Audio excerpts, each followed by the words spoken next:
Praise the lord. ప్రభునందు ప్రియులారా, బాగున్నారా? దేవుని యొక్క ఉన్నతమైన నామమును బట్టి ప్రభువు నీకు ఇస్తున్న వాగ్దానం ఏంటంటే, నీ ప్రార్థన నేను ఆలకించాను. నీ మొర్ర నేను ఆలకించాను. నా సన్నిధికి చేరింది. నీ యొక్క హృదయ వాంఛ ఏదైతే ఉందో, ఇన్నాళ్ళు దేనికోసమైతే నువ్వు ప్రార్థన చేశావో, ఇన్నాళ్ళు దేనికోసమైతే మొర్ర పెట్టావో, ఇన్నాళ్ళు దేనికోసమైతే ప్రభువుని అడిగావో, ప్రభు అంటున్నారు, నీ ప్రార్థన నాకు వినబడింది. ఇదిగో మరి హన్నా దేవుని సన్నిధికి వెళ్ళి ప్రార్థన చేసి తన హృదయాన్ని కుమ్మరించి ప్రభు దగ్గర కన్నీరు పెట్టుకుంది, ఏడ్చింది.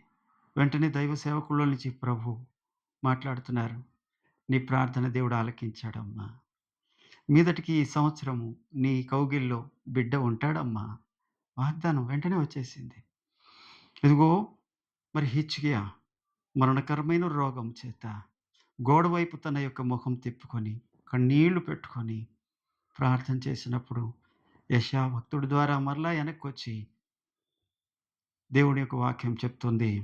మరలా 15 సంవత్సరాల ఆయుష్షును నీకు పొడిగిస్తున్నాడు దేవుడు అని వాగ్దానం ఇచ్చి వెళ్ళాడు. ఈ రోజున దేవుడు నిన్ను కూడా మాట్లాడుతున్నది ఏంటంటే, నీ ప్రార్థన వినబడింది. నీ ప్రార్థన దేవుని సన్నిధికి చేరింది. నీ ప్రార్థన సఫలమైంది. ప్రభు యొక్క వాగ్దానం నీకు రాబోతుంది. వచ్చేసింది కూడా. పొంది ఉన్నానని నమ్ము. దేవుడు తన యొక్క సమయములో నీ యొక్క జీవితంలో మరి తప్పక త్వరలోనే ఆ కార్యాన్ని సఫలం చేయబోతున్నాడు. నమ్మి నువ్వు ఇప్పుడే కృతజ్ఞత చెల్లించు.